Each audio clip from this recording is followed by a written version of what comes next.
요한복음의 말씀인데 요한복음이라고 말하지 않고 저는 생명복음이다라는 말씀을 붙여서 여러분과 함께 말씀을 나누고 또 결단하고 하고자 합니다. 특별히 이제 기도원에서 기도하고 또 말씀을 읽으면서 그래 요한복음 해야 되겠다. 요한복음의 말씀을 통해서 하나님께서 주시는 은혜를 내가 한번 깨달아보고 또 경험하고 말씀을 실천해야 돼, 이런 생각을 많이 들었습니다. 여러분 간혹 성경을 보면 그 성경의 별칭 혹은 애칭 혹은 별명과 같이 붙어지는 이름이 있습니다. 예를 들어서 사도행전이라고 그러면 사도행전이라는 말도 많이 하지만 성령행전이라고 말하는 사람들도 많아요. 왜냐하면 초대교회의 역사가 성령의 역사로 말미암아 세워진 것이거든요. 그러니까 모든 순간순간마다, 그래서 사도행전 전체를 보면 두 단을 다 주목하게 돼 있어요. 하나는 연합이에요, 하나됨. 또 하나는 성령의 강력한 역사들에 대해서 끊임없이 말하고 있거든요. 사도행전은 그렇게 이제 성령행전이라고 불려지기도 하고, 로마서는 또 어떻게 말하느냐면, 로마서를 말할 때는 어떤 이들은 이것은 바울의 복음서와 같은 것이다, 그래서 바울복음이라고 말하기도 하고요. 또 어떤 이들은 신약의 진주다 이렇게 말합니다. 가장 빛나고 가장 보석과 같은, 아름다운 보석과 같은 것이 바로 이 로마서다. 그래서 로마서를 신약의 보석이다 혹은 바울의 복음서다 이렇게 이제 이야기한다 그 말입니다. 그런데 요한복음의 별명은 뭘까? 제가 찾아봤습니다. 요한복음의 별명은 뭘까 찾더니 요한복음의 별명을 이렇게 말하는, 이제 제 이야기가 아니라 어떤 좀 오래된 어떤 신학자가 이렇게 말을 했어요.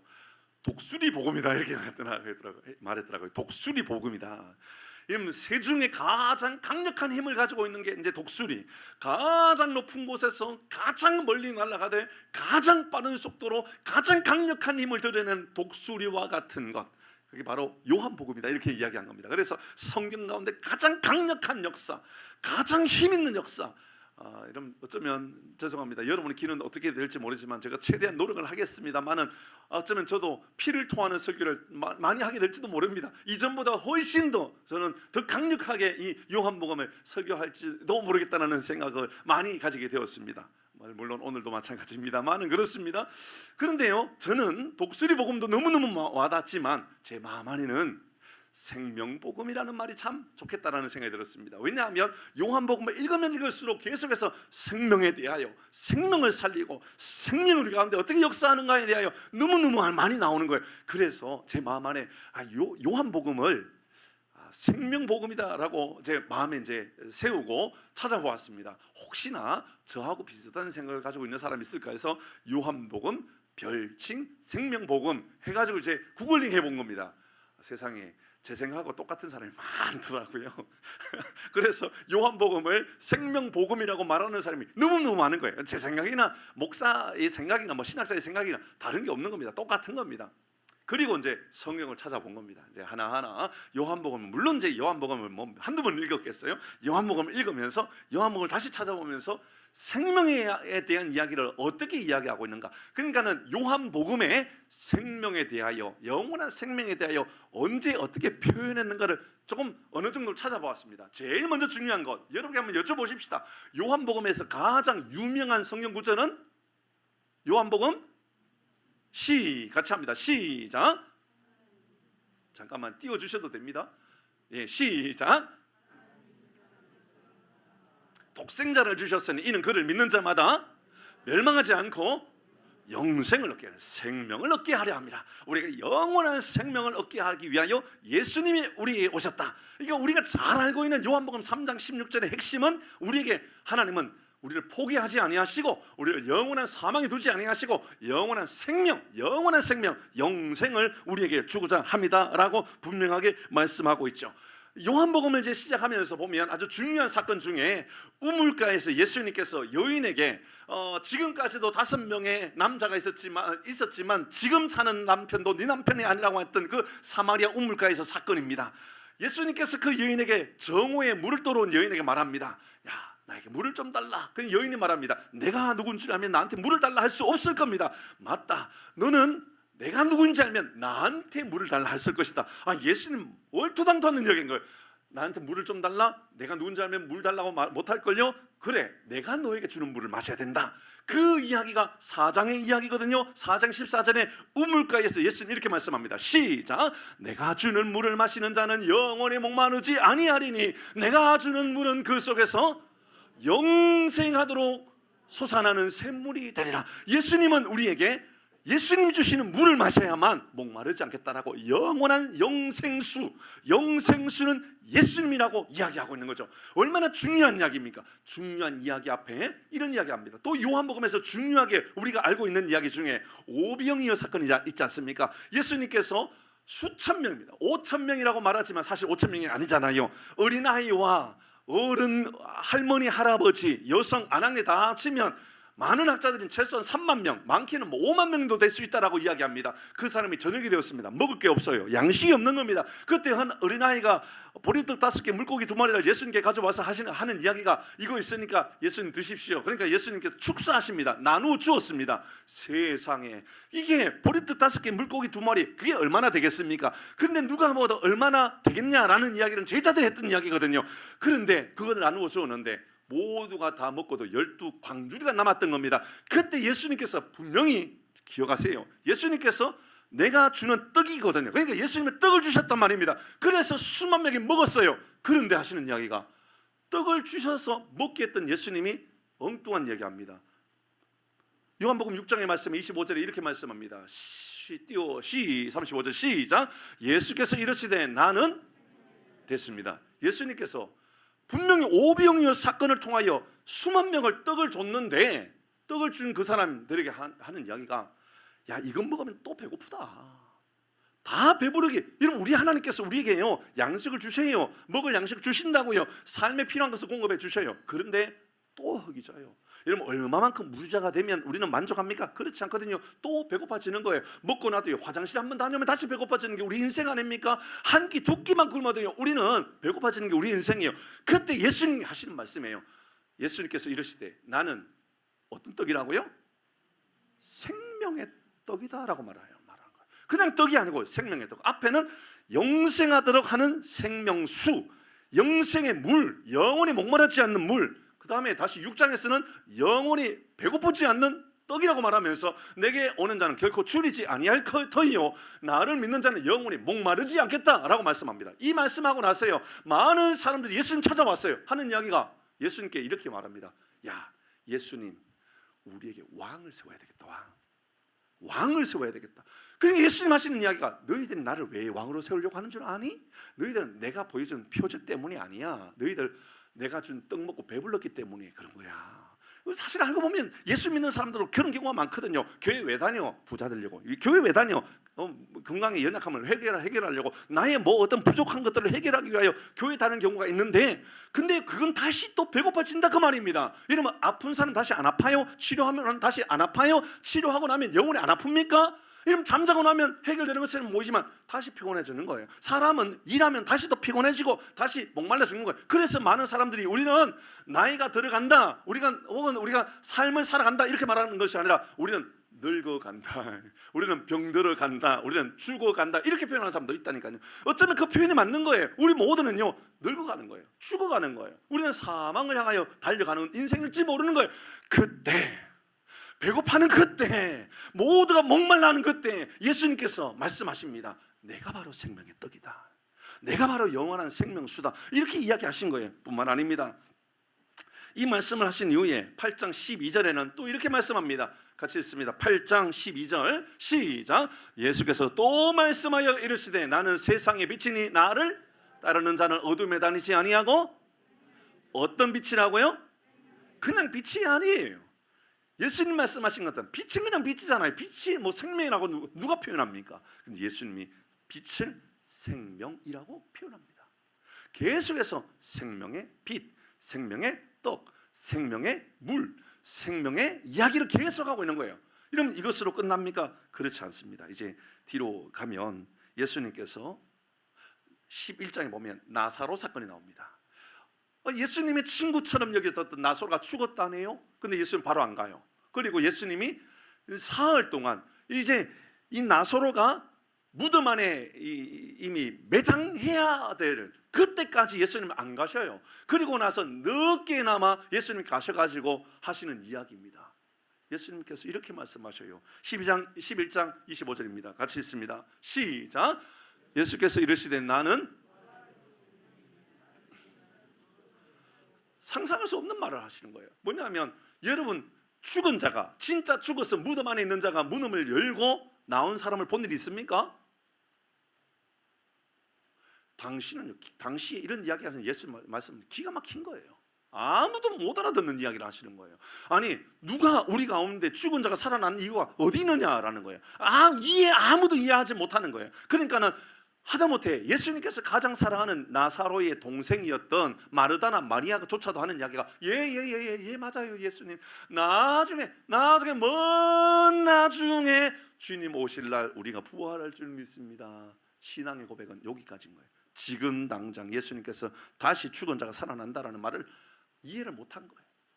그러니까는 나사로가 무덤 안에 있는 거예요. 예수님께서 나사로야 나오너라, 나사로야 나오너라. 그러니까는 무덤 안에서요, 나사로가요 배 옷을요 수족을 동인 채로 나왔다 그랬어요.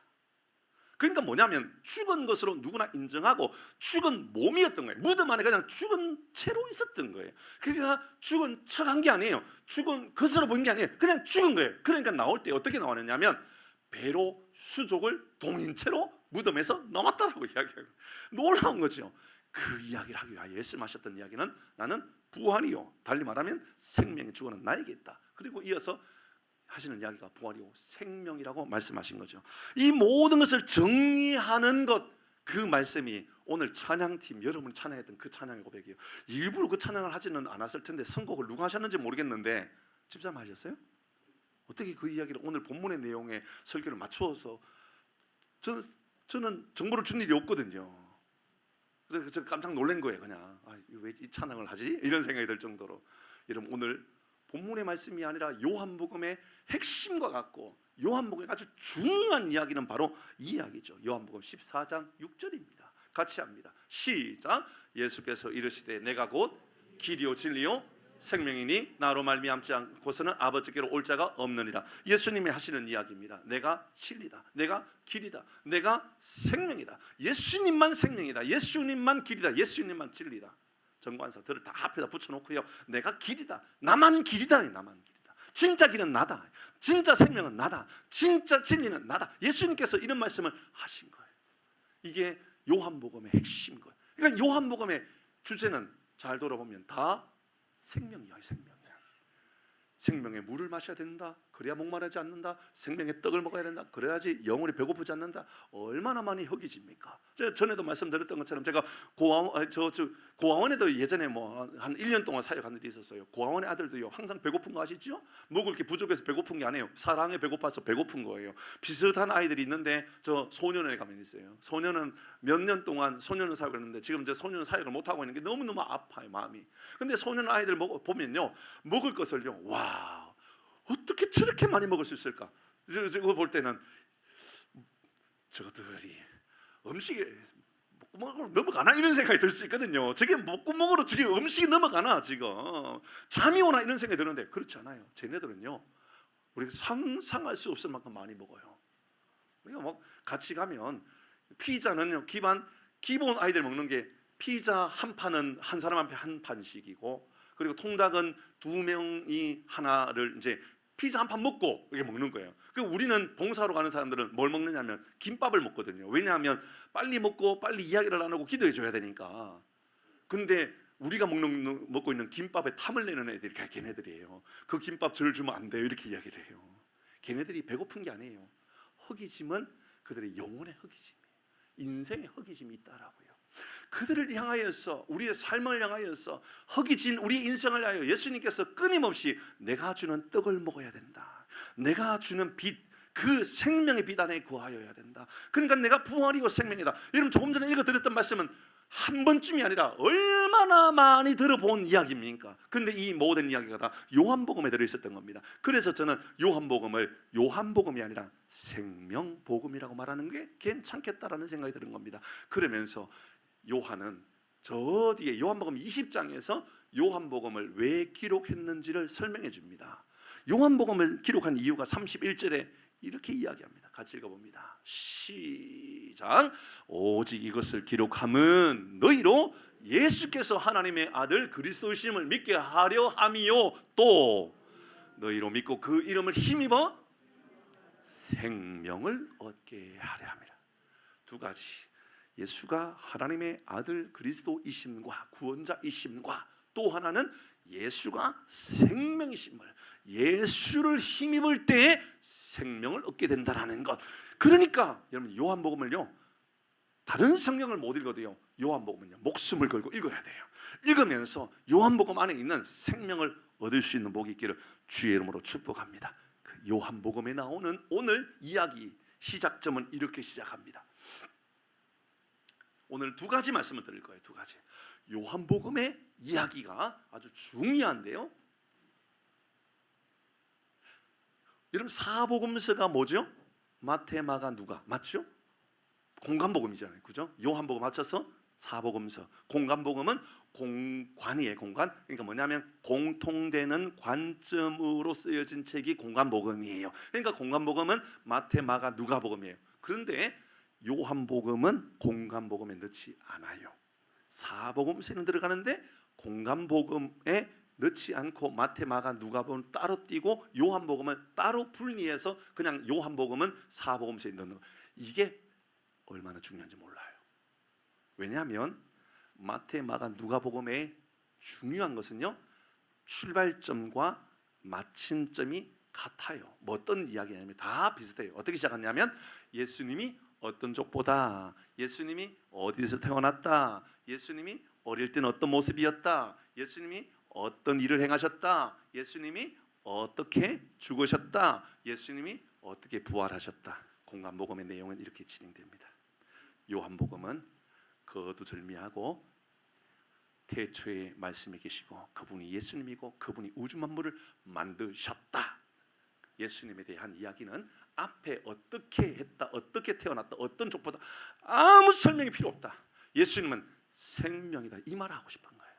예수님에 대하여 요한이 하고 싶었던 것은요 넘치는 감정의 흥분함이 있는데 저는 이게 감정의 흥분으로 느껴지는 게 아니에요. 성령의 그 흥분되게 하시는 성령의 역사가 그를 얼마나 지금 불타오르는지. 그는 예수님의 어린 시절, 예수님의 고난의 시절, 예수님의 힘든 시절, 예수님의 어머니 시절, 예수님의 족보 이야기, 그런 이야기 하고 싶은 것이 아니고요 이 우주 만물의 주인은 예수님이다라는 것을 말하고 싶은 거예요. 저는요 이 말씀을 읽는 동안에 제 마음 안에 얼마나 뜨거워지는지 예수님에 대하여 너무너무 말하고 싶은 거예요. 예수님이 막 우리의 삶에 얼마나 넘치나는 분인지를 우리가 꼭 기억해야 된다. 예수님에 대하여 우리는 꼭 반드시 알아가야 된다. 이게요 제 안에 막 너무너무 큰 능력으로 나타나요. 근데요 중요한 거예요.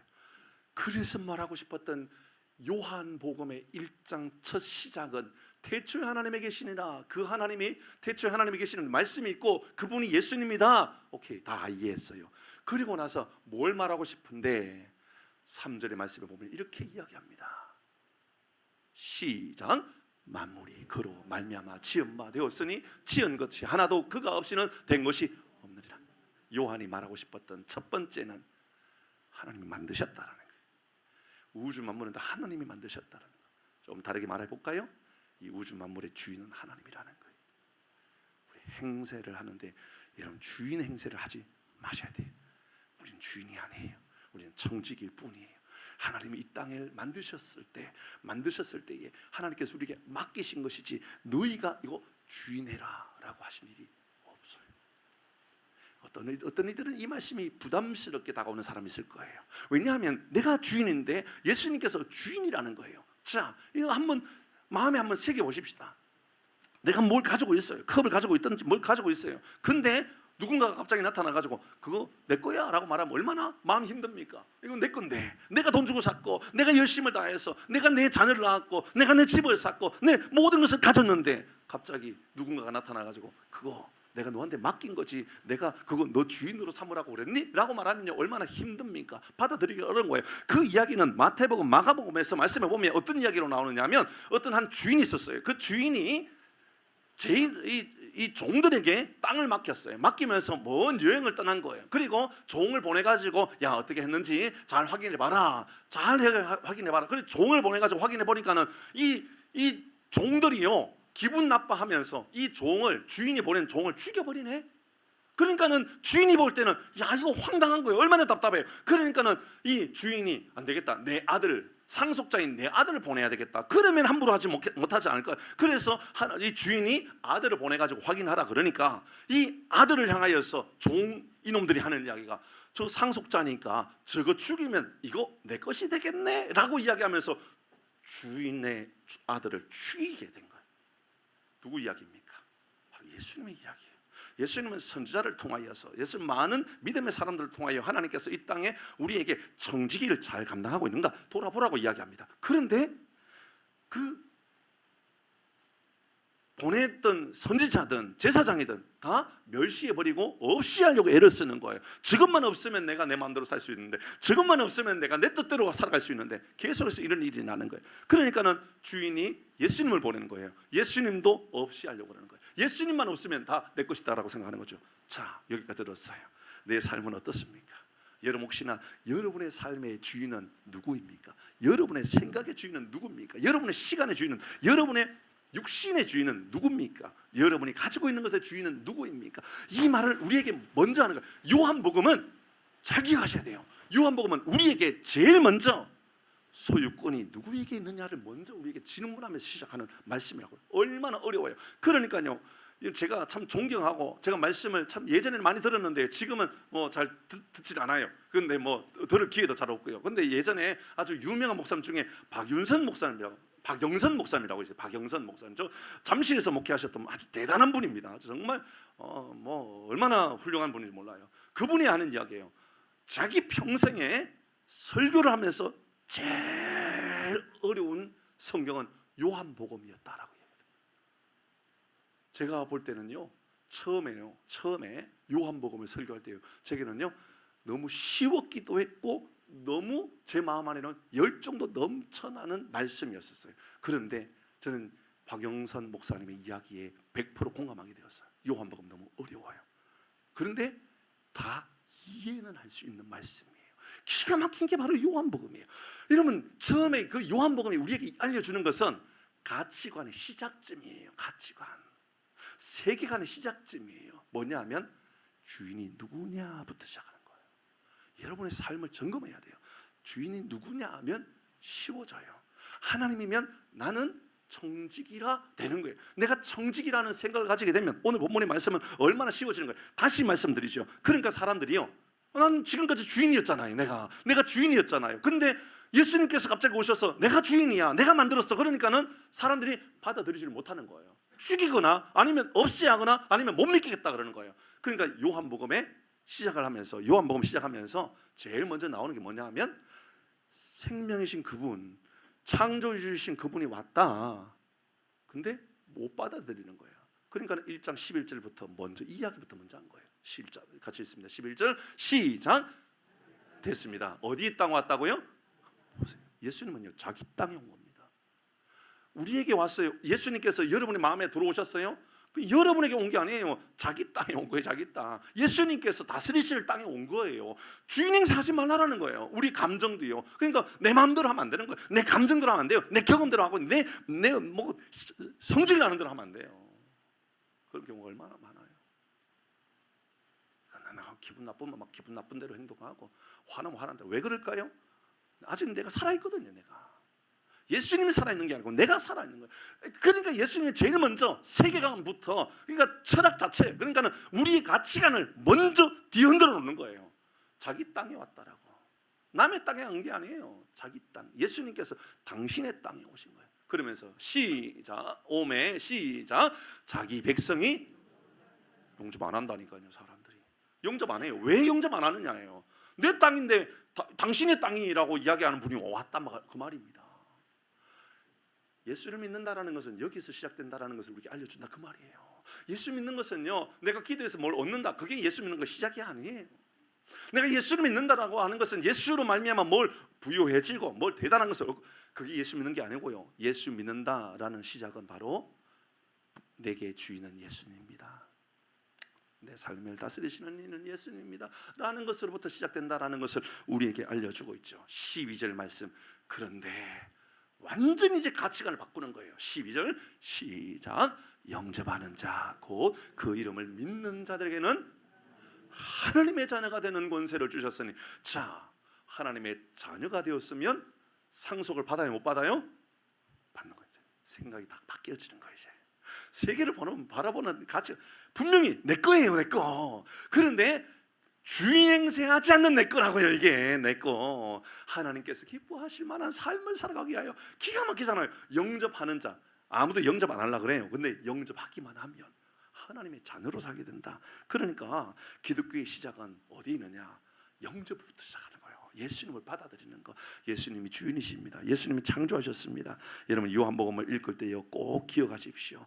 요한복음엔 다른 거두절미한 모든 설명들을 거두절미하고 예수님이 누군가? 그분이 창조하셨다. 그분이 주인이다. 그분이 통치하신다. 여러분 이 말씀이 마음에 새기면 어떤 위대한 능력이 생기느냐면요, 두려움이 사라지게 돼요. 용기가 생기게 돼요. 왜 이런 일이 생기냐면 하나님 당신 땅에 왔으니까 하나님 책임지시겠다는 말 아닙니까? 라는 말로 바뀌어지는 거예요.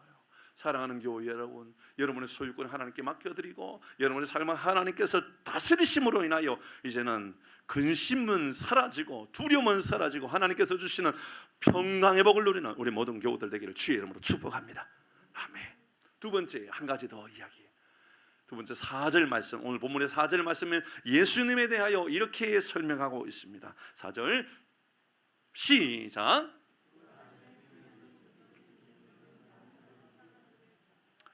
첫 번째는 그분이 창조자이시다.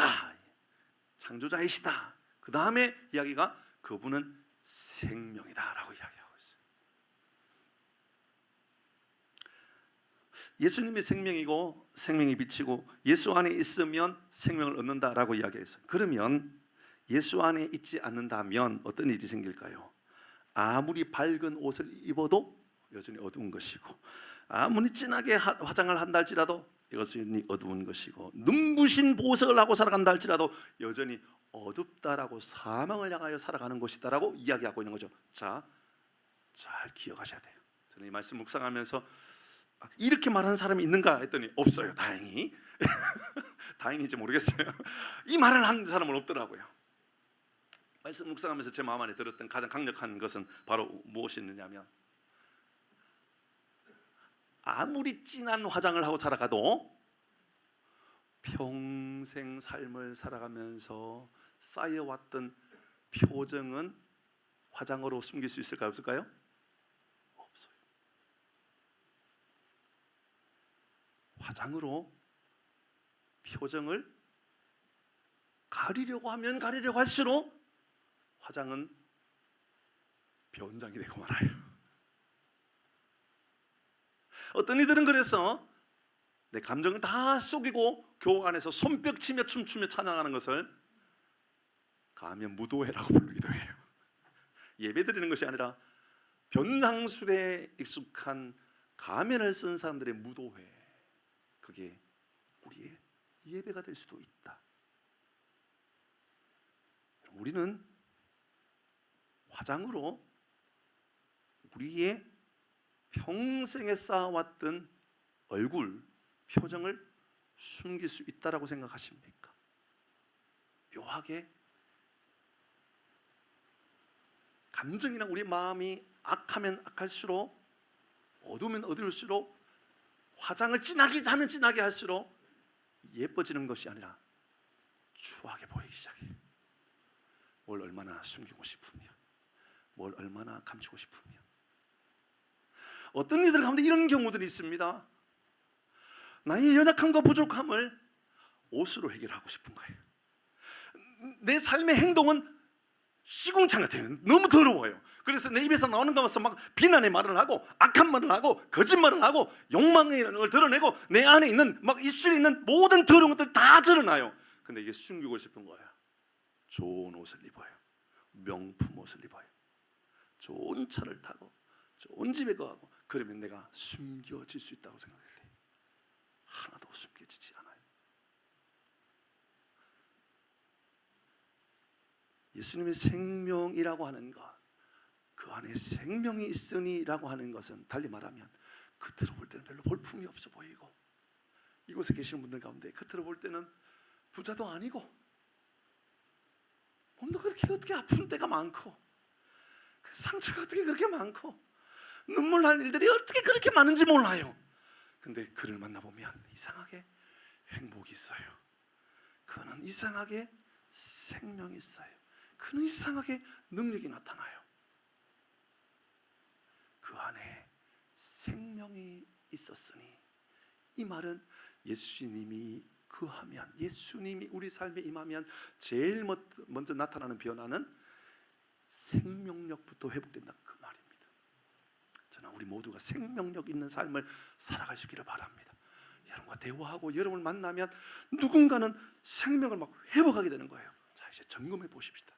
여러분의 말은 생명력이 있습니까? 사망을 향하는 말입니까? 조금 더 쉽게 말해볼까요?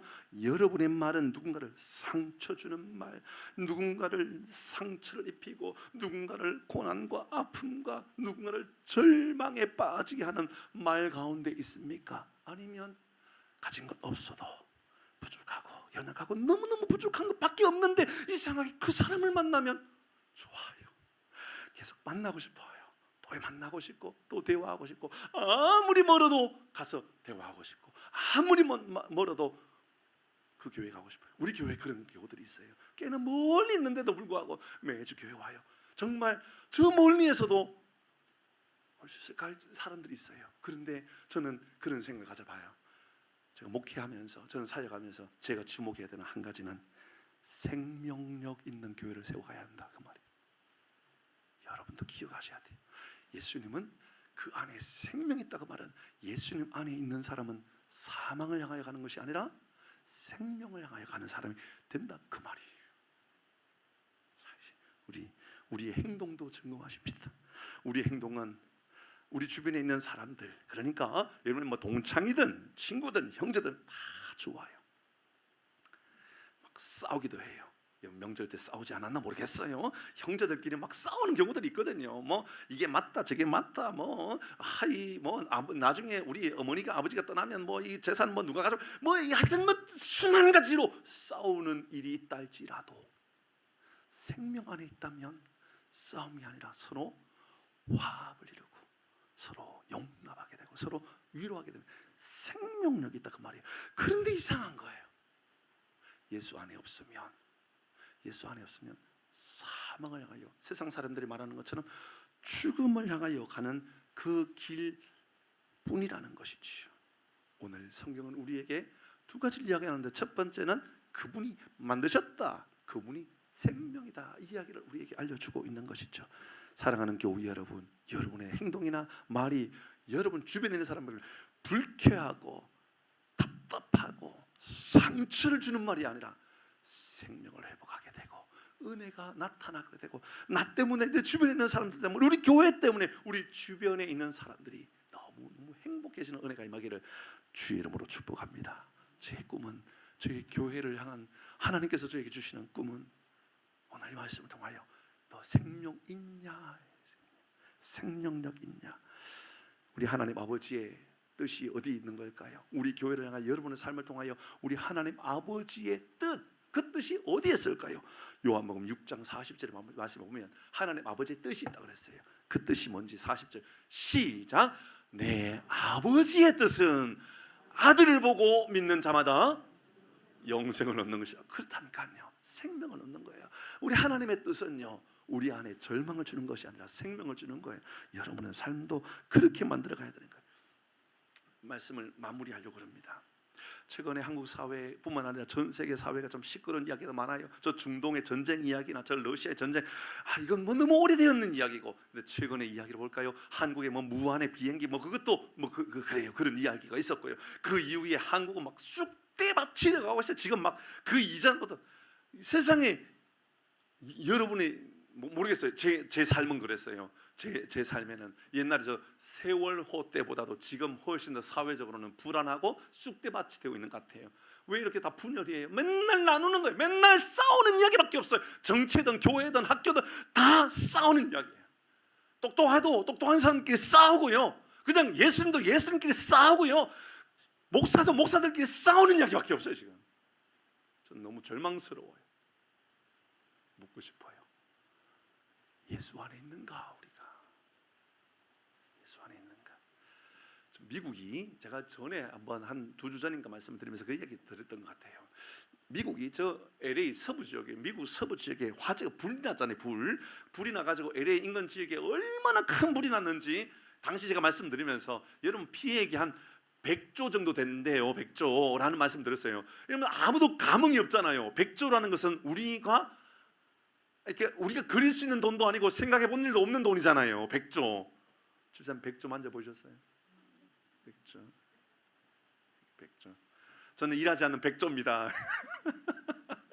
백수입니다. 100조.